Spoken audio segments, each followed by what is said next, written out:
नमस्कार दोस्तों, मैं दीपक कुमार स्वागत करता हूं आपका unique study circle bye Deepak Kumar channel पे।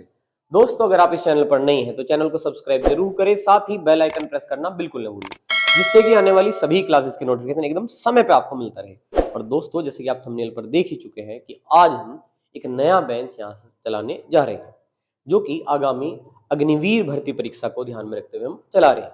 तो इसमें हम army Agniveer special practice bench ये हमने चलाया है, जिसकी आज पहली क्लास है। और इसमें हम आर्मी अग्निवीर के क्वेश्चन, प्रीवियस ईयर पेपर और स्पेशल क्वेश्चन जो कि आपके एग्जाम में आपकी मदद कर सके, इसी प्रकार के क्वेश्चनों की लगातार प्रैक्टिस करेंगे, जिसमें प्रीवियस ईयर क्वेश्चन पेपर हमारे बेस में रहेंगे और उन्हीं के आधार पर हम आसपास के क्वेश्चनों को डिस्कस करते हुए, जिससे कि आपको एग्जाम में ज्यादा से ज्यादा लाभ मिल सके। तो उम्मीद है दोस्तों ये बात आपको क्लियर है। और आज की पहली क्लास जो है हमारी शुरू करते हैं। और यहाँ पर देखिए, यहाँ पे जीएस का सवाल लिखा हुआ है। तो जैसे कि पिछली बार मैं तो रीजनिंग की प्रैक्टिस कर रहे थे यूपी पुलिस बेंच में, अगर आप वहाँ थे तो इस बार हम सोच रहे हैं कि हम पूरा का, जैसे कि आपको पता ही है कि यहाँ 50 क्वेश्चन आते हैं, तो पूरा का पूरा क्यों ना पेपर हम यहाँ डिस्कस करें। तो यहाँ पर हम कोशिश कर रहे हैं कि हम पूरा ही पेपर यानी कि 50 के 50 क्वेश्चन प्रैक्टिस करते रहें और उसी हिसाब से हम आगे बढ़ें। तो चलिए दोस्तों, ये सवाल है हमारा पहला और इसी से क्लास शुरू करते हैं। तो ये जीएस के सवाल में से है। सवाल है, हड़प्पा कालीन शहर कालीबंगा कहाँ स्थित है? तो हड़प्पा कालीन शहर, जिसका नाम क्या है यहाँ पे, कालीबंगा, पाकिस्तान, हरियाणा, राजस्थान या फिर गुजरात, ये हमारे ऑप्शन है। कहाँ स्थित है हमें बताना है। तो उम्मीद है आप अच्छे से जानते हैं और आप कमेंट में आंसर दे भी सकते हैं। तो इस सवाल का आंसर क्या होगा? सी। जो कालीबंगा है वो कहाँ पर स्थित है? राजस्थान में स्थित है। तो उम्मीद आपको क्लियर है। अब चलते हैं अगले सवाल पर। तो चलिए अब इस सवाल को देखते हैं और देखते हैं इस सवाल का आंसर क्या होगा। तो सवाल क्या है? 18 फरवरी 2023 को महाराष्ट्र के 22वें राज्यपाल के रूप में किसने शपथ ली है? तो यहाँ पे हमारे ऑप्शन है, पहला ए है सीपी राधाकृष्णन, बी लक्ष्मण प्रसाद आचार्य, सी रमेश बैस या फिर डी फागू चौहान। तो उम्मीद है आप कमेंट में आंसर दे भी सकते हैं। तो इस सवाल का आंसर क्या होगा हमारा? सी। इस सवाल का आंसर है रमेश बैस। तो 18 फरवरी 2023 को महाराष्ट्र के 22वें राज्यपाल के रूप में रमेश बैस ने क्या ली है?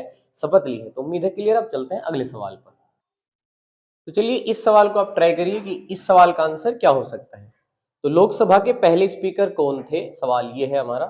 सरदार हुकुम सिंह, एम अयंगर, नीलम संजीव रेड्डी या फिर गणेश वासुदेव मावलंकर। तो यहाँ पे आपको बताना है, कमेंट में आंसर दे सकते हैं। तो इस सवाल का जो सही आंसर है कि लोकसभा के पहले स्पीकर कौन बने, तो क्या होगा भाई आपका? ये गणेश वासुदेव मावलंकर इसका सही जवाब है। अगर हम बात करें नीलम संजीव रेड्डी के बारे में, आपको पता है कि ये राष्ट्रपति रह चुके हैं। एम अयंगर पहले उपाध्यक्ष थे, ये बाद में अध्यक्ष बने। ऐसे ही ये राज्यपाल ही रहे हैं केवल, है ना। तो यहाँ पर बात करें लोकसभा के पहले स्पीकर, तो आंसर क्या होगा? डी गणेश वासुदेव मावलंकर। चलेंगे अगले सवाल पर। तो चलिए भाई, इस सवाल को ट्राई करना है आपको और देखिए सवाल क्या है। सवाल है, भारतीय संविधान का अनुच्छेद 17 किससे संबंधित है? तो अनुच्छेद या आर्टिकल 17 आपसे पूछा गया है इस सवाल में कि किससे संबंधित है। ऑप्शन है स्पर्शता का उन्मूलन, जीवन और व्यक्तिगत स्वतंत्रता की सुरक्षा, उपाधियों का उन्मूलन और शिक्षा का अधिकार। तो आप अच्छे से जानते हैं यहाँ जीवन और व्यक्तिगत स्वतंत्रता की जो सुरक्षा है वो आपके अनुच्छेद 21 में है। उपाधियों का उन्मूलन किस में है? अनुच्छेद 18 में है। और शिक्षा का अधिकार जो है 6 से 14 वर्ष तक के बच्चों को जो शिक्षा का अधिकार है वो 21A में है। तो उस हिसाब से अस्पृश्यता का अंत किस में है भाई? आपका 17 में है। तो उम्मीद आपको ये क्लियर है। अब चलते हैं अगले सवाल पर। तो आंसर क्या हुआ इस सवाल का? ए हुआ। अब बढ़ते हैं आगे। तो चलिए इस सवाल को ट्राई करिए और बताइए। तो सवाल क्या है देख लीजिए एक बार। वल्लभ भाई पटेल को सरदार की उपाधि किसने दी? तो आपसे पूछा गया है कि जो आप जैसे कि जानते हैं कि वल्लभ भाई पटेल, सरदार वल्लभ भाई पटेल जो सरदार है वो उनकी उपाधि है। तो ये उपाधि उन्हें किसने दी थी? तो जैसे कि हम वल्लभ भाई पटेल के बारे में जानते हैं कि हमारे जो है ये पहले गृह मंत्री है, बाद में वो प्रधानमंत्री भी रहे हैं। तो पहले गृह मंत्री के रूप में आप इन्हें जानते ही हैं। तो फिलहाल आपको ये बताना है कि सरदार की उपाधि किसने दी है। तो महात्मा गांधी, जिन्हें हम राष्ट्रपिता के रूप में जानते हैं, आप विनोबा भावे का जिक्र है, बारदोली की महिलाओं का जिक्र है और गुजरात के किसानों का। तो आप अच्छे से जानते हैं इस सवाल का आंसर क्या होगा? बारदोली की महिलाएं। कि बारदोली का आंदोलन था तो वहां पे जो महिलाएं थी उन्होंने ही जो सरदार वल्लभ भाई पटेल है उन्हें क्या की थी? सरदार की उपाधि दी थी। तो उम्मीद है आपको क्लियर है। आंसर क्या हुआ? सी। और चलते हैं अगले सवाल पर। तो देखिए इस सवाल को करते हैं। सवाल क्या है देखिए, संयुक्त नौसैनिक अभ्यास जिसका नाम क्या बताया है? वरुण। तो जैसे कि आप जानते हैं कि विभिन्न विभिन्न देश आपस में क्या करते हैं, सैन्य अभ्यास करते हैं। यहाँ पे नौसैनिक अभ्यास की बात हुई है, जिस अभ्यास का नाम क्या है, वरुण है। इसमें द्विपक्षीय भी होते हैं और त्रिपक्षीय भी, इनके 2 देश भी मिलकर करते हैं और कई बार ज्यादा देश भी करते हैं, 3 देश या उससे ज्यादा भी कर लेते हैं। तो निम्नलिखित में से किस देश के बीच हम जो है वरुण सैन्य अभ्यास करते हैं? तो जैसे कि यहाँ पे यूएसए लिखा हुआ है, अमेरिका मतलब यूके, ब्रिटेन के जिसे आप कह सकते हैं, फ्रांस, चीन। तो जैसे कि हम यहाँ पे देखिए यूएसए की बात करें तो वज्र प्रहार जैसे युद्ध अभ्यास है, हम यूएसए के साथ करते हैं। यूके यहाँ पर है आपका, फ्रांस है, चीन है, जैसे चीन के साथ आप हाथों में हाथ जैसा एक करते हैं, ऐसे यूके के साथ भी है। तो बात करें यहाँ पर वरुण और गरुड़, तो गरुड़ भी है और ये किसके साथ करते हैं, फ्रांस के साथ करते हैं। तो फिलहाल वरुण की अगर बात करें तो ये किसके साथ करते हैं, हम फ्रांस के साथ। तो उम्मीद है क्लियर। अब चलते हैं अगले सवाल। तो चलिए देखिए इस सवाल को देखते हैं। इसमें आपसे पूछा गया है ट्रॉफी के बारे में, संतोष ट्रॉफी किस खेल से संबंधित है? तो जैसे कि आप जानते हैं कि संतोष ट्रॉफी, यहाँ पे ऑप्शन है फुटबॉल, क्रिकेट, शतरंज और टेनिस। तो जो हमारी संतोष ट्रॉफी है वो किससे संबंधित है, फुटबॉल से संबंधित। तो इसका आंसर क्या होगा, ए होगा। क्रिकेट में आपने कई ट्रॉफी सुनी होंगी, रणजी ट्रॉफी है, देवधर ट्रॉफी है। शतरंज में कई ग्रैंड मास्टर टूर्नामेंट होती है। तो इसी तरीके से टेनिस में भी कई तरीके की टूर्नामेंट आपने है ना लॉन टेनिस में सुनी होंगी। तो फिलहाल अगर इस ट्रॉफी की बात करें तो किससे है, फुटबॉल से है। तो अब चलते हैं अगले सवाल पर। तो चलिए भाई इस सवाल को देखिएगा। अब आप, सवाल क्या है, निम्नलिखित में से किसने गुजरात के अहमदाबाद में नरेंद्र मोदी स्टेडियम में विजय हजार ट्रॉफी 2022 में जीती है? तो 2022 में नरेंद्र मोदी स्टेडियम में जो विजय हजारे ट्रॉफी हुई वो किस मतलब किस टीम ने जीती, ये बताना है। तो यहाँ पे सौराष्ट्र है, महाराष्ट्र है, उत्तर प्रदेश है और केरला है। तो आप अच्छे से जानते हैं इस सवाल का आंसर क्या होगा, आपका सौराष्ट्र। ये ट्रॉफी जो है सौराष्ट्र के द्वारा जीता गया है, इसलिए इसका आंसर क्या होगा, ए होगा। और चलेंगे अगले सवाल पर। तो चलिए देखिए इस सवाल को देखिए आप। सवाल क्या है, 31 मई 2020 तक भारत में कितनी भाषाओं को शास्त्रीय भाषा का दर्जा प्राप्त है? तो यहाँ 2020 तक पूछा गया 31 मई, और इस सवाल में आपको ऑप्शन है 7, 5, 4 या फिर 6। तो इस सवाल का सही जो आंसर है वो डी है। इनकी 6 भाषाओं को है ना 31 मई 2020 तक शास्त्रीय भाषाओं का दर्जा हमारे यहाँ पे है। तो आंसर हुआ डी। और चलेंगे अगले सवाल। तो देखिए इस सवाल को देखते हैं। सवाल क्या है बताइए। देखिए सिमलीपाल टाइगर रिजर्व किस राज्य में स्थित है? तो ये टाइगर रिजर्व सिमलीपाल हमें बताना है कि किस राज्य में है। उड़ीसा, महाराष्ट्र, आंध्र प्रदेश या फिर मध्य प्रदेश। तो ये हम अच्छे जानते हैं कि उड़ीसा के मयूरभंज जिले में है। तो इस सवाल का आंसर क्या होगा, ए होगा। तो आंसर हुआ इस सवाल का उड़ीसा, ए। और चलते हैं अगले सवाल। तो देखिए इस सवाल को देखिए, यहाँ पे क्या पूछा गया है, भारत का पहला गवर्नर जनरल कौन था? तो जैसे कि अगर आपने ये पढ़े हैं तो ये कई तरीके के सवाल यहाँ पे बनते हैं। और जैसे कि यहाँ पे है भारत का गवर्नर जनरल, तो शुरुआत कहाँ से है, बंगाल के से है कि बंगाल का गवर्नर कौन है।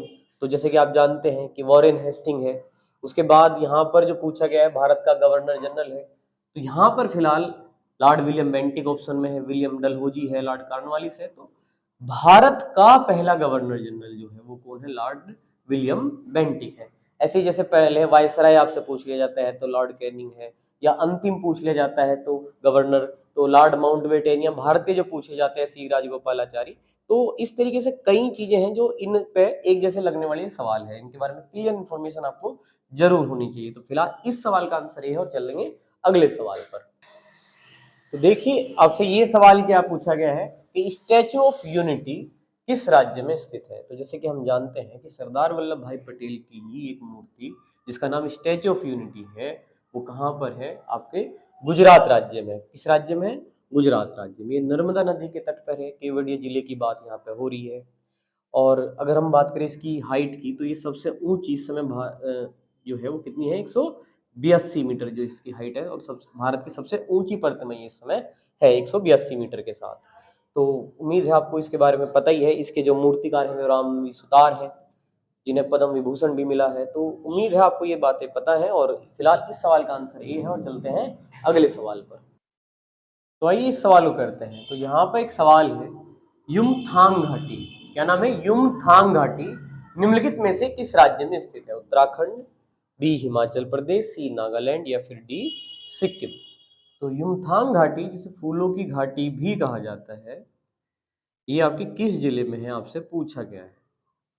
इसका एक अन्य नाम फूलों की घाटी भी है और आपको पता होना चाहिए कि ये कहाँ पर है, सिक्किम राज्य में है। तो उम्मीद है आपको क्लियर है कि डी आंसर हुआ इसका। आप चलते हैं अगले सवाल पर। तो देखिए चलिए इस सवाल को देखते हैं। सवाल क्या है, स्वतंत्र भारत है ना, आजाद जब हो गया था भारत, यानी कि स्वतंत्र भारत का पहला वित्त मंत्री कौन है। तो यहाँ पे आपको क्लियर होना चाहिए कि आजादी से पहले भी सरकार बन चुकी थी जिसमें अंतरिम सरकार के बारे में पूछा जाता है। तो यहाँ पे साफ साफ कह दिया गया है कि स्वतंत्र भारत का पहला वित्त मंत्री हमें बताना है। तो अगर हम बात करें यहाँ पर, तो जवाहरलाल नेहरू जो है भारत के पहले क्या है, प्रधानमंत्री है, पहले प्रधानमंत्री। लियाकत अली कौन है, ये पाकिस्तान के पहले प्रधानमंत्री है। जॉन मथाई कौन है, ये भारत के पहले रेल मंत्री है। तो यहाँ पर पहले वित्त मंत्री की बात करें तो कौन है, आर के शनमुखम चेट्टी। तो उम्मीद आपको क्लियर है कि इस सवाल का आंसर सी है। और चलते हैं अगले सवाल पर। तो देखिए इस सवाल को देखते हैं। सवाल क्या है, पीर पांजाल श्रृंखला कहाँ स्थित है। मेघालय, नागालैंड, जम्मू कश्मीर और उत्तराखंड आपके ऑप्शन है। तो यहाँ पे पीर पांजाल श्रृंखला पूछी गई है आपसे, ये दर्रा भी है और ये है कहाँ पर, जम्मू और कश्मीर में। तो इस सवाल का आंसर हम क्या देंगे, सी देंगे। तो उम्मीद है क्लियर है। अब चलते हैं अगले सवाल पर। तो देखिए यहाँ पर हमारे अभी 15 क्वेश्चन जो है जीएस के पूरे हो गए। जैसे कि आपको पता ही है आपके पेपर में 15 जीएस के क्वेश्चन आते हैं, इससे आगे अब 15 क्वेश्चन साइंस के देखने वाले हैं। तो चलिए यहाँ से पहला सवाल साइंस का हम देखते हैं। तो सवाल क्या है, निम्नलिखित में से कौन सा उपकरण विद्युत धारा के चुंबकीय प्रभाव पर आधारित है। तो यहाँ पर बात हो रही है विद्युत धारा की। तो आपको पता होना चाहिए कि आवेश प्रवाह की दर, जो चार्ज होता है उसकी दर, आवेश प्रवाह की दर क्या होती है, विद्युत धारा होती है। अगर आप आवेश को किसी समय से भाग दे तो वो क्या होता है आपका, विद्युत धारा। आवेश प्रवाह की दर आपका विद्युत धारा होता है। कि चुंबकीय प्रभाव पर क्या आधारित है, अगर आपको पता हो, इसमें इलेक्ट्रोस्टैट का प्रयोग है, बहुत सारी बातें हैं। यहाँ ऑप्शन क्या क्या, विद्युत बल्ब है, विद्युत फ्यूज है, विद्युत घंटी है, विद्युत प्रेस है, जिसे स्त्री भी कहा जाता है। तो फिलहाल अगर हम सीधे, क्योंकि डिटेल बहुत ज्यादा हो जाएगी इन सभी के बारे में आपको अच्छे से पता होना चाहिए, तो सीधे सीधे आंसर बताएं तो क्या है इसका आंसर, विद्युत धारा के चुंबकीय प्रभाव पर आधारित क्या है, विद्युत घंटी है। तो आंसर सी होगा। और चलेंगे अगले सवाल पर। तो देखिए इस सवाल को देखते हैं कि सवाल में क्या है। सवाल है मानव में मादा युग्मक को क्या कहते हैं। तो यहाँ पे एक शब्द है युग्मक। तो युग्मक क्या होता है पता होना चाहिए। तो देखिए शुक्राणु और अंडाणु दोनों क्या कहलाते हैं, युग्मक कहलाते हैं। अंडाणु, ये दोनों ही क्या कहलाते हैं, युग्मक। इसे युग्मक कह सकते हैं और इसे डिम्ब भी कहते हैं, डिम्ब।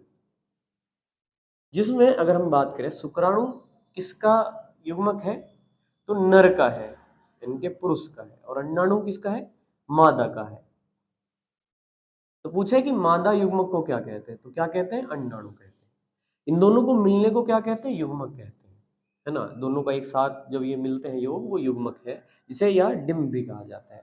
बाद में इसी की विकसित अवस्था को, दोनों की विकसित अवस्था को क्या कहते हैं, भ्रूण कहते हैं, जो कि प्रारंभिक अवस्था में आते हैं किसी बच्चे के जन्म के हिसाब में देखें तो फिलहाल इस सवाल में मादा युग्मक के बारे में आंसर दे तो आंसर क्या होगा, बी, जो कि आंसर है अंडाणु।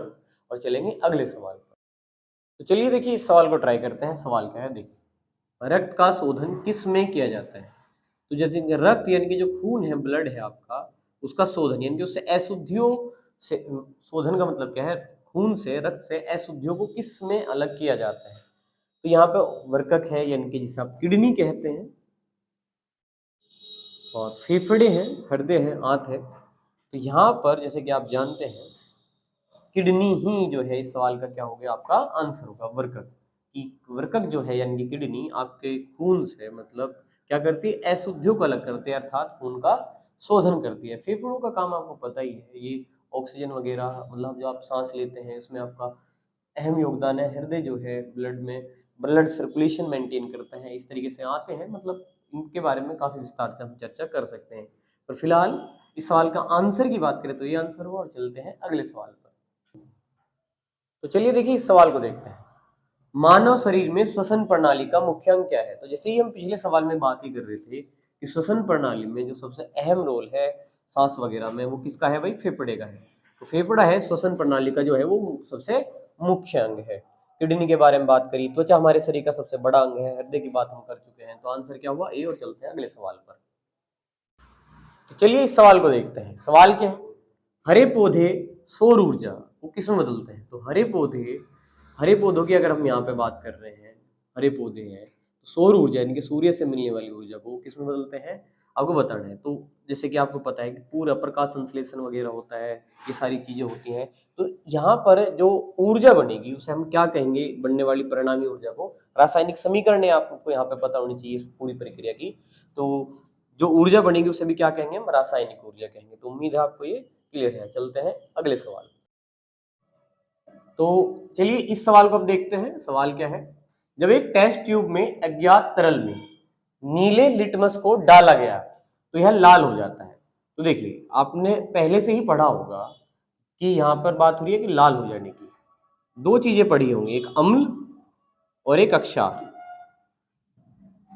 तो इनमें से एक क्या करता है, नीले को लाल करता है, और एक क्या करता है, लाल को नीला करता है।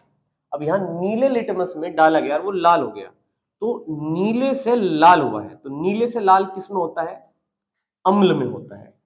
और लाल से अगर नीला होता, लाल में डाला जाता और वो नीला होता, तब वो क्या होता भाई, अक्षार होता। तो उम्मीद है आपको ये बात क्लियर है। तो यहाँ पे नीले में डाला गया है और क्या हो गया है, लाल हो गया है। तो नीले से लाल होना मतलब कि क्या है, अम्ल है।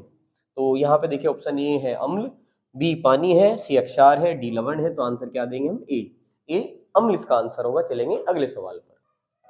तो चलिए इस सवाल को देखते हैं। इसमें क्या है, खट्टे स्वाद वाला भोजन प्रकृति में कैसा होता है? तो यहाँ पर भी आपको पता होना चाहिए कि अम्ल का जो स्वाद है वो क्या होता है, खट्टा होता है। और जो अक्षार है, जैसे कि अभी हमने बात करी, पीएच मान पे भी डिपेंड करता है कि जो 7 जिनका पीएच मान होता है वे उदासीन होते हैं। कैसे होते हैं, उदासीन। और इससे जो कम पीएच मान के होते हैं वे अम्ल होते हैं, वे स्वाद में कैसे होते हैं, खट्टे। लेकिन इनसे ज्यादा जिसका होता है वे क्या होते हैं, अक्षार होते हैं। और ये स्वाद में क्या होते हैं, कड़वे होते हैं। ये हमें जरूर पता होना चाहिए। फिलहाल खट्टे स्वाद की बात हुई तो प्रकृति कैसी रहेगी, अम्लीय। तो आंसर क्या देंगे हम, ए देंगे। उम्मीद है क्लियर। अब चलते हैं अगले सवाल पर। तो चलिए इस सवाल को ट्राई करते हैं। तो सवाल क्या है, निम्नलिखित में से कौन सा एक रासायनिक परिवर्तन है? तो आपसे रासायनिक परिवर्तन के बारे में पूछा गया है। तो रासायनिक परिवर्तन में आपको थोड़ी सी बेसिक चीजें पता होनी चाहिए। जैसे लोहे पर जंग लगना, लोहे पर जंग लगना है रासायनिक परिवर्तन है। गैस का निर्माण है, अगर कहीं गैस का निर्माण हो रहा है किसी परिवर्तन में, वो भी एक रासायनिक परिवर्तन में है। अगर कहीं रंग बदल जाता है, रंग का बदलना, ये भी रासायनिक परिवर्तन के ही अंतर्गत आएगा, है ना। इस तरीके के कई ऐसे पॉइंट्स हो सकते हैं जो हमारे रासायनिक परिवर्तन में हम डायरेक्ट याद रख सकते हैं, है ना। और क्या हो सकता है, जैसे ताप में परिवर्तन हो सकता है, ताप में परिवर्तन हो सकता है। तो हम ये सारी चीजें याद रख सकते हैं, इस प्रकार के पॉइंट। तो फिलहाल अगर हम बात करें तो लोहे को लाल तप्त करना यहाँ पे है, लोहे के टुकड़ों को चुंबकित करना, लोहे पर में जंग लगना। तो खैर यहाँ लाल तप्त करने में आपको लगेगा कि टेम्परेचर में तो परिवर्तन यहाँ पे भी है, लेकिन जो ज्यादा बेहतर आपका ऑप्शन फिलहाल है, सबसे मजबूत, वो है लोहे में जंग लगना। तो हम आंसर सी पे जाएंगे कि लोहे में जंग लगना क्या है, एक रासायनिक परिवर्तन है। तो उम्मीद है क्लियर। अब चलते हैं अगले सवाल। तो चलिए इस सवाल को देखते हैं। निम्नलिखित में से कौन एक ज्वलनशील पदार्थ नहीं है? ज्वलनशील पदार्थ नहीं, यानी कि इनमें से कौन सा पदार्थ है जो जलता नहीं है, हमें बताना है। देखिए यहाँ पे अल्कोहल है ऑप्शन, ऑक्सीजन है, तरलीकृत पेट्रोलियम गैस एलपीजी है, और क्या है, पेट्रोल है। देखिए आप सभी जानते हैं अल्कोहल में आप है ना, अल्कोहल लीजिए, उसमें आग लगाइए तो जल जाएगा, ये जल जाएगा आराम से। और पेट्रोल एलपीजी तो सबके घर में यूज होती है। तो सुबह आप देखते ही हैं, मतलब जब भी खाना बनता है, खैर सुबह क्या उसमें, तो वो भी जलता है। पेट्रोल में भी आप जानते हैं ये तो बहुत ज्यादा तेज है ना, आग पकड़ेगा। यहाँ पे ऑक्सीजन आपका आंसर होगा, ऑक्सीजन। हल्का फुल्का अगर इसको डाउट है तो वो ये कि ऑक्सीजन की अनुपस्थिति में, अगर मान लीजिए हमें आपको कहीं आग जलानी है ना, आग जला रहे हैं हम वहाँ पे, तो अगर वहाँ ऑक्सीजन नहीं है तो वहाँ आग नहीं जलेगी। लेकिन ऑक्सीजन खुद में, ऑक्सीजन में नहीं आग लगेगी कि यहाँ पे किसी चीज में आपने ऑक्सीजन रखी और उसमें आपने आग लगा दी, ऐसे नहीं होगा। तो ऑक्सीजन खुद नहीं जलेगी, ऑक्सीजन की, हाँ, आग जलाने के लिए वातावरण में, एटमॉस्फेयर में वहां पे ऑक्सीजन होनी जरूरी है। लेकिन ऑक्सीजन नहीं जलती है, इस बात का ध्यान रखिए। ऑक्सीजन की सहायता से आग जलाई जाती है, खुद नहीं जलेगी वो। तो आंसर क्या देंगे हम, बी देंगे। तो उम्मीद है क्लियर है। अब चलते हैं अगले सवाल पर। तो देखिए इस सवाल को देखिए और ध्यान समझिए। सवाल क्या है, सफेद रंग के प्रकाश में कितने रंग के प्रकाश होते हैं, कितने रंग के प्रकाश होते हैं? तो सफेद रंग जिसे हम व्हाइट लाइट कहते हैं, इसमें कितने रंग होते हैं? व्हाइट लाइट में। तो आप अच्छे से जानते हैं, आपने 10th क्लास वगैरह में पढ़ा होगा कि एक प्रिज्म है, वहां से आपने व्हाइट लाइट गुजारी तो कितने रंगों में टूटता है? 7 रंगों में टूटता है। और उसका मान क्या है? VIBGYOR, VIB। हालांकि इसमें ये उल्टा है, VIBGYOR। खैर आप विबग्योर याद रखिए, VIBGYOR। तो ये क्या है? वोयलेट है। इंडिगो है, ब्लू नीला है, ग्रीन हरा है, येलो पीला है, ऑरेंज है, रेड है। मतलब वोयलेट बैंगनी है, इंडिगो आसमानी है, और ब्लू नीला है, ग्रीन हरा है, येलो पीला है, ऑरेंज नारंगी है, जो रेड है आप जानते हैं क्या है? लाल है। तो ये याद रखिए। और इस तरीके से ये कितने रंग हैं? 7 रंग है।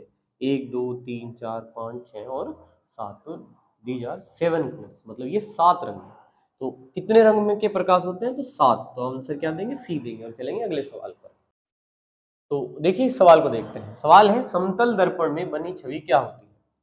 तो समतल दर्पण अगर है यहाँ पर, तो उसमें बनी छवि जो है आपको बतानी है। छोटी, धुंधली या उल्टी, पार्श्वत, औंधी। ये यहाँ पे पार्श्व औंधी का ही एक मतलब, ये एक ही वर्ड है यहाँ पे। मतलब देखिए, जैसे समतल दर्पण आप भी देखते हैं, तो समतल दर्पण में अगर कोई चित्र देखेगा तो क्या होगा? पार्श्व का मतलब क्या है? जैसे लेफ्ट है, राइट है। तो हम भी अगर देख रहे हैं चित्र, तो हमारा लेफ्ट हिस्सा राइट में दिखेगा, राइट वाला लेफ्ट में। इसे ही पार्श्व रूप से उल्टा कहा जाता है, पार्श्वित औंधी कहा है इन्होंने। तो आंसर क्या देंगे? हम सी देंगे। तो उम्मीद है आपको क्लियर है कि जब आप दर्पण में चित्र देखते हैं तो आपका लेफ्ट हिस्सा राइट में और राइट लेफ्ट में दिखता है, उसे ही पार्श्व कहा गया है। तो आंसर है इसका सी। और चलते हैं हम अगले सवाल पर। तो चलिए इस सवाल को देखते हैं। सवाल क्या है? निम्न में से किस माध्यम में ध्वनि सबसे तेज गति से गुजरेगी?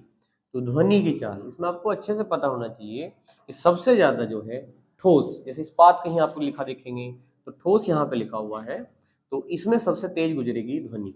इसके अणु क्या होते हैं? नजदीक होते हैं। तो यहाँ पर इसी में सबसे ज्यादा तेज है, तो इसका आंसर बी देंगे। और चलेंगे अगले सवाल पर।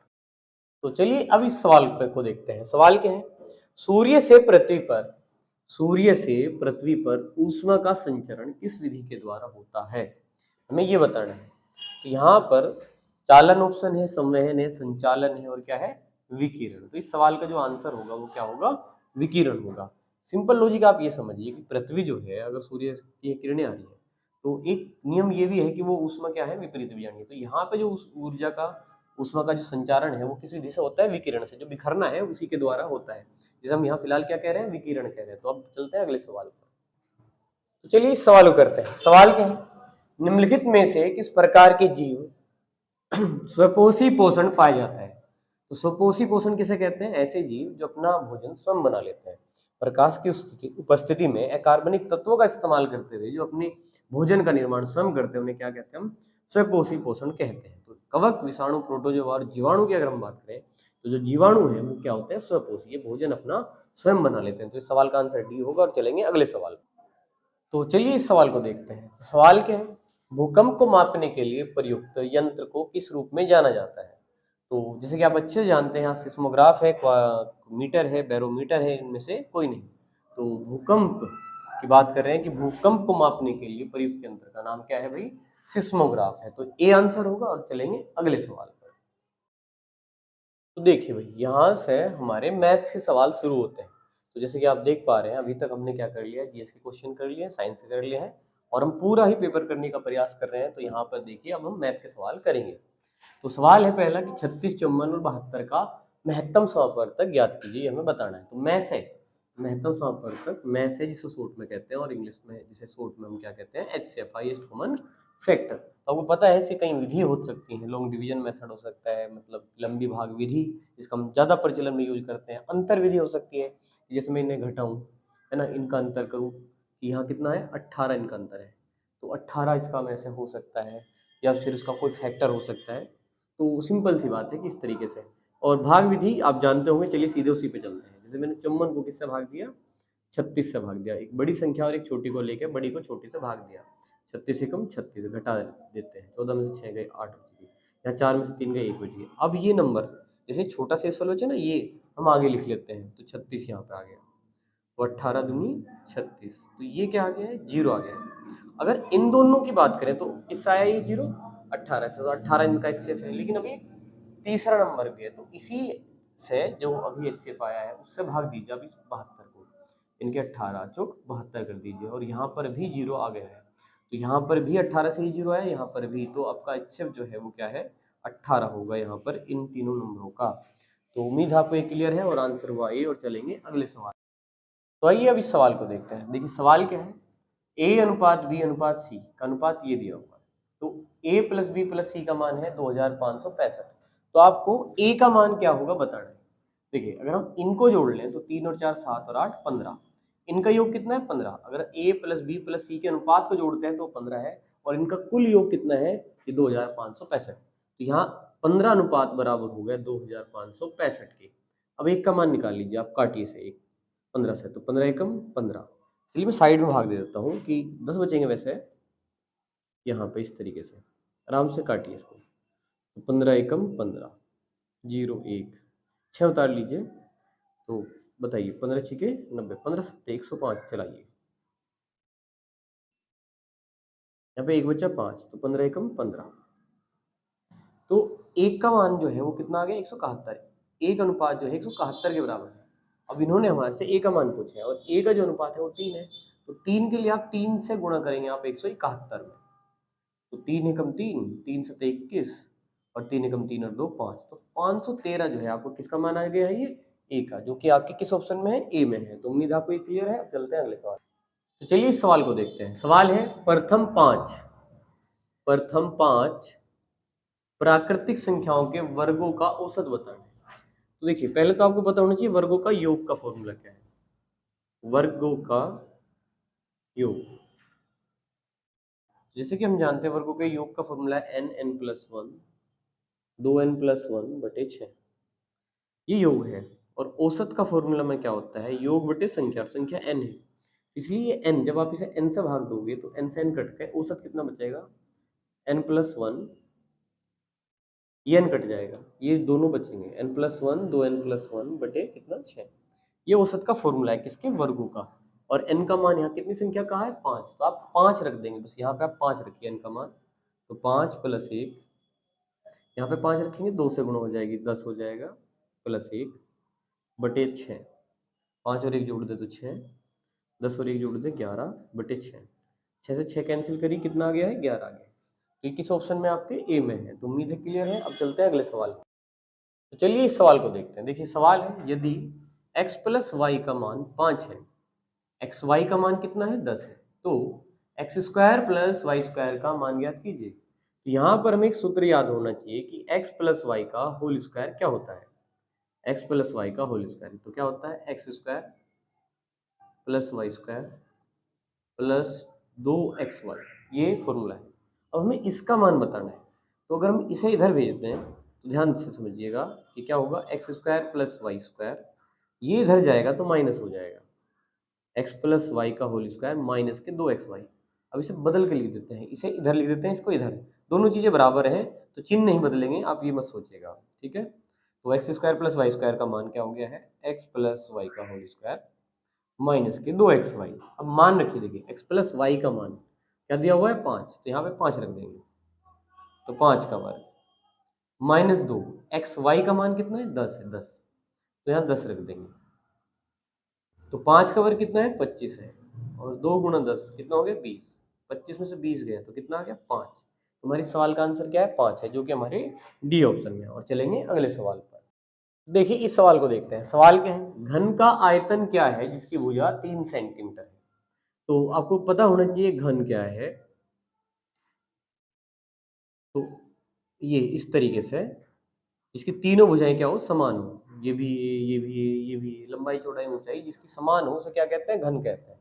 और इसका आयतन बताना है, तो घन का आयतन का सूत्र क्या है, घन का आयतन का सूत्र है, सीधे याद रखिए, a की 3, भुजा की घात 3, a की पावर 3, और भुजा कितनी दी है 3, यानी कि ए का मान कितना दिया हुआ है 3 दिया हुआ है, तो 3 की घात 3 करनी है।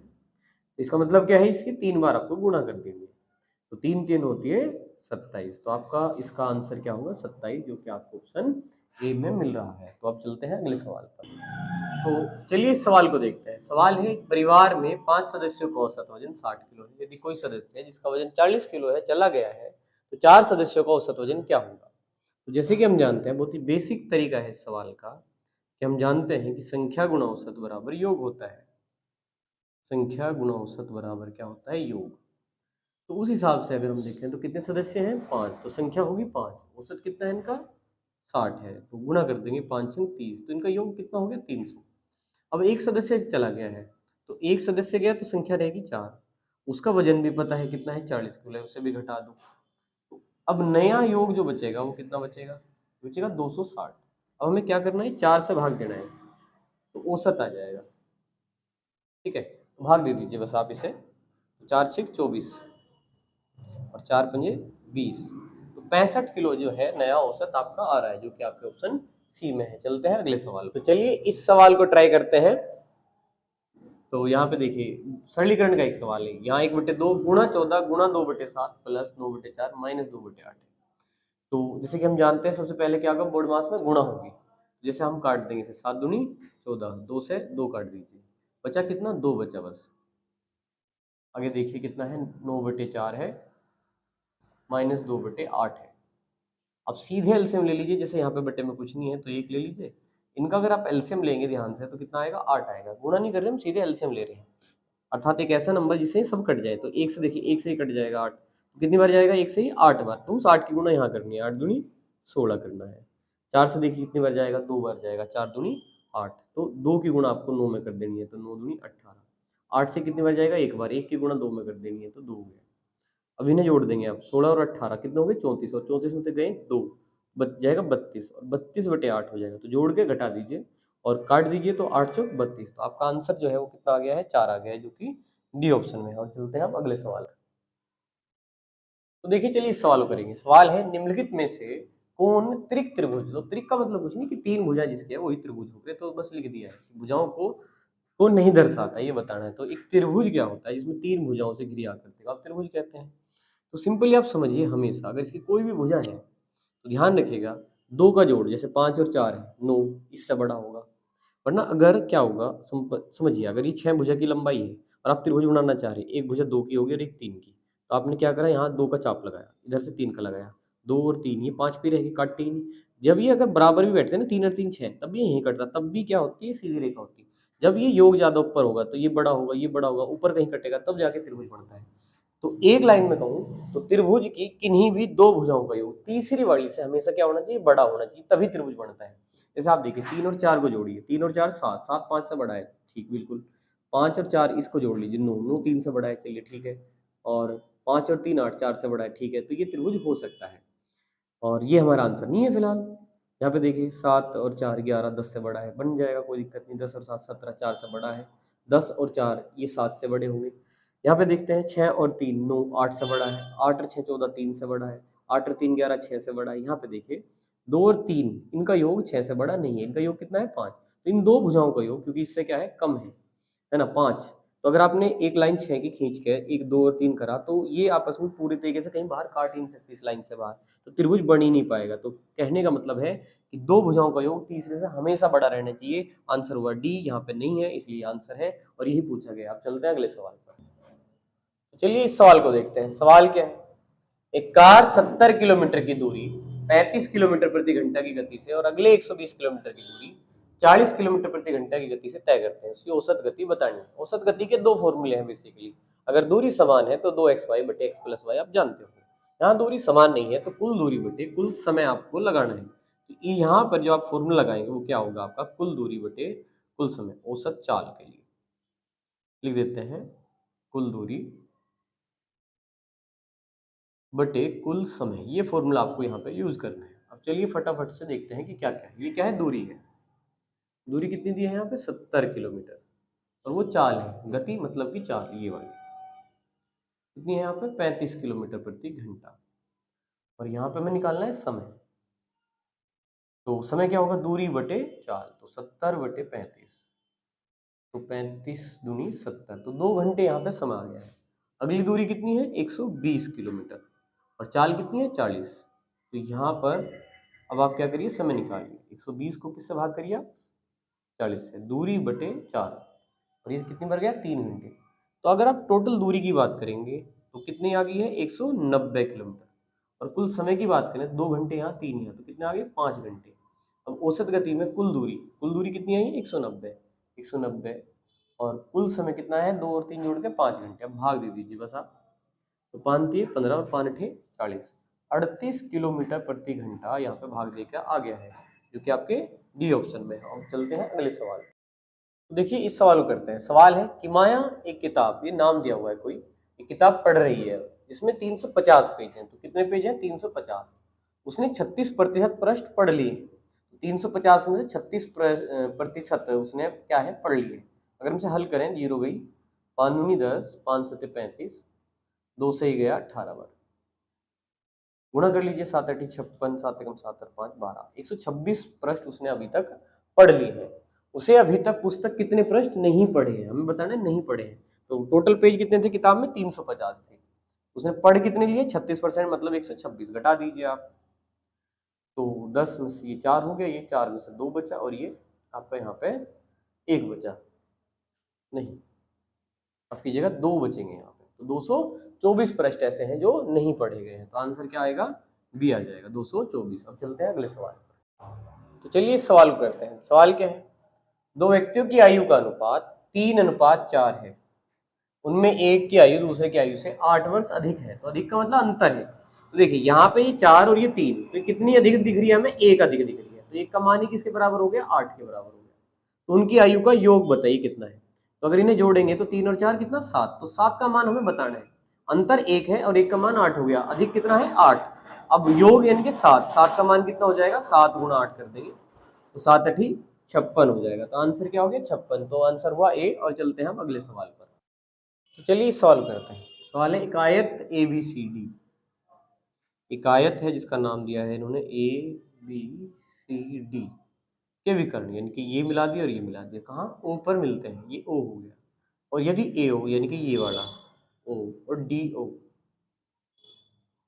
जेड का मान ज्ञात कीजिए। तो हमें पता होगा, देखिए ये विकर्ण क्या होते हैं, बराबर होते हैं, और ये बिल्कुल बीच में कटते हैं। तो ये आधा हिस्सा इसका और आधा हिस्सा इसका, ये भी क्या होंगे, बराबर होंगे। बस हमें इतना पता होना चाहिए कि AO और DO क्या होंगे, आपस में बराबर। तो AO का मान कितना दिया हुआ है, देखिए वहां से 3Z+1 दिया हुआ है, और DO का मान कितना दिया हुआ है, 2Z+3 दिया हुआ है।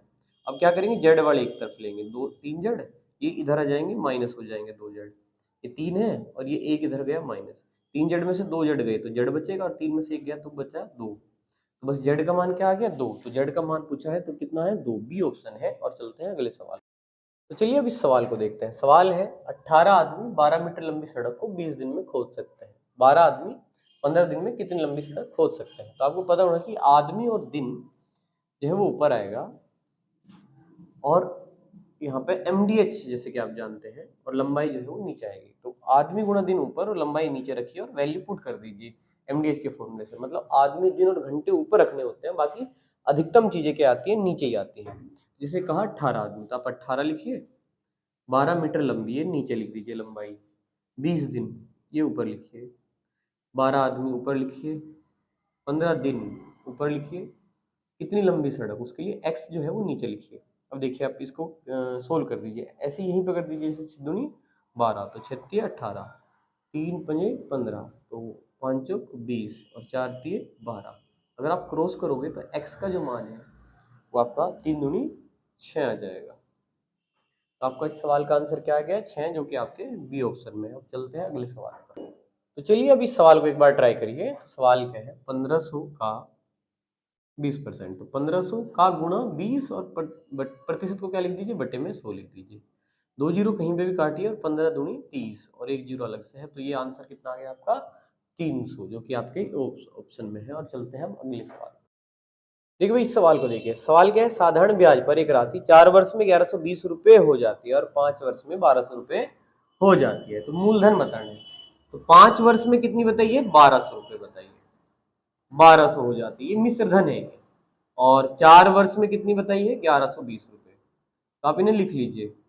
अब देखिए जैसे आप इन्हें घटाओगे, 5 में से 4 गया तो कितना बचा, एक वर्ष। लेकिन एक वर्ष का ये मूलधन या मिश्र धन क्या होगा, ब्याज होगा। हमेशा ध्यान रखिएगा, इस तरीके से कोई भी सवाल है जिसमें 5 साल में इतना, 4 साल में इतना, जब आप उन्हें घटाओगे तो जितना अंतर आएगा वो ब्याज का आएगा। इसका होगा वो ब्याज का। ये खुद है ये मिश्र धन, और जब इन्हें घटाएंगे आप तो ब्याज का अंतर है, क्योंकि मूलधन दोनों में समान है। तो घटा दीजिए 0, और ये कितना आपका 8 आ गया, यानी कि 80 आया 1 साल का। अब देखिए क्या है, यहाँ पे 5 साल का ब्याज इसमें जुड़ रहा है और 4 साल का इसमें जुड़ रहा। तो आप इसमें देखिए 5 से गुणा कर दीजिए, चलिए 5 से करते हैं, तो 5 × 40, तो 400 रुपये ब्याज आया कितने साल का, 5 साल का। और अगर आप इसमें 400 रुपये घटा देते हैं तो आपका 800 रुपये क्या आ गया है, मूलधन आ गया है। इसी तरीके से आप कहें कि भाई मैं 4 से गुणा कर लूँ अगर, तो 4 × 32, 320 इसमें से घटा दीजिए, तब भी कितना आ जाएगा, 800 रुपये। तो जैसे आप इन्हें घटाएंगे, 1 साल का ब्याज आया वो 80 रुपये हो गया। अब इसमें 5 से गुणा कर लीजिए या 4 से कर लीजिए, जैसा आपका मन करे, गुणा करिए, ये ब्याज आ गया, ब्याज घटा दीजिए, मूलधन बच गया। इस सवाल का आंसर क्या होगा, ए हो गया, 800 रुपये। अब चलते हैं अगले सवाल। तो देखिए इस सवाल को, अब रीजनिंग के सवाल है वैसे, तो अगले 5 सवाल हमारे उसी के होंगे। एक कूट भाषा में कैंडल को ये लिखा हुआ है और डार्क को ये लिखा हुआ है, तो लाइट को क्या लिखा जाएगा, ध्यान से देखिए। सी का नंबर आपको अगर याद है तो याद जरूर कर लीजिए। सी का 3 है, ए का 1 है, एन का 14 है, डी का 4 है, एल का 12 है, ई का कितना है, 5 है। देखिए 3, 1, 14, 4, 12, तो जो के तो लिख दिए हैं, यहाँ पे भी देख सकते हैं आप। इसका 4 है, इसका 1 है, इसके कितने 18, इसका 11, तो जो के तो नंबर यहाँ लिख दिए हैं। तो हम लाइट के भी जो के तो लिख देंगे। जैसे एल का क्या है, 12 है, आई का क्या है, 9 है, जी का क्या है, 7 है, एच का 8 है, टी का 20 है। तो 12, 9, 8, 7, 20, तो 12, 9, अच्छा ये नहीं होगा भाई, 12, 9, 7, 8, 20, तो आंसर क्या होगा, सी होगा। सही आंसर मैच करा है सी से। चलिए अब अगले सवाल पे चलते हैं।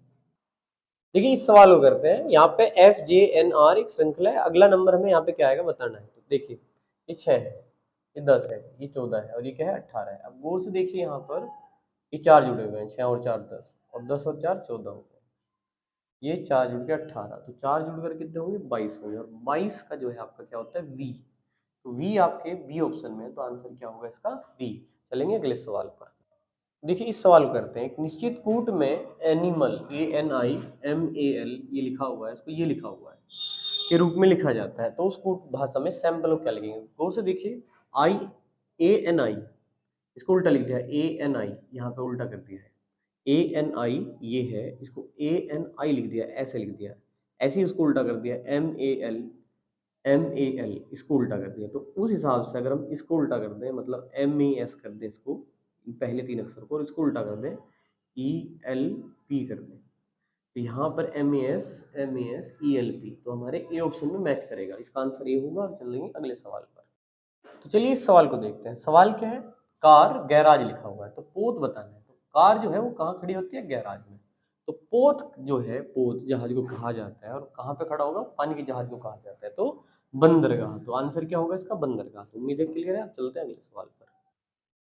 तो देखिए इस सवाल को देखते हैं, ये हमारा लास्ट सवाल है, और इसी के साथ हमारे 50 क्वेश्चन आज इस पेपर के प्रैक्टिस सेट के पूरे हो जाएंगे। तो ई का मान क्या है, 5 है। जैसे कि हम जानते हैं ई का नंबर 5 होता है, पी का क्या होता है 16, ई का क्या होता है 5, एन का कितना होता है 14 होता है। तो देखिए 14 और 16 30 और 5 35, तो यहाँ पे ना जोड़ दिया गया है जो नंबर है। तो उस हिसाब से पेज का पूछा है, तो अगर हम जैसे कि जानते हैं कि इसका 16, इसका 1, इसका नंबर 7 और इसका कितना 5, अगर हम जोड़ देते हैं 7 और 5 12 13 16 में, तो कितना आएगा 29 आएगा। तो इनका योग कितना है 29। तो इस आंसर क्या है, सी है। तो जैसे कि अभी कह रहे थे कि इस सवाल के साथ ही ये जो है हमारे क्वेश्चन पूरे होते हैं। अगर आपको वीडियो पसंद आए तो लाइक करिए, चैनल पर नए हैं तो सब्सक्राइब जरूर करिए, और शेयर करिए अपने दोस्तों में। आज इतने रखते हैं, धन्यवाद, जय हिंद, जय भारत।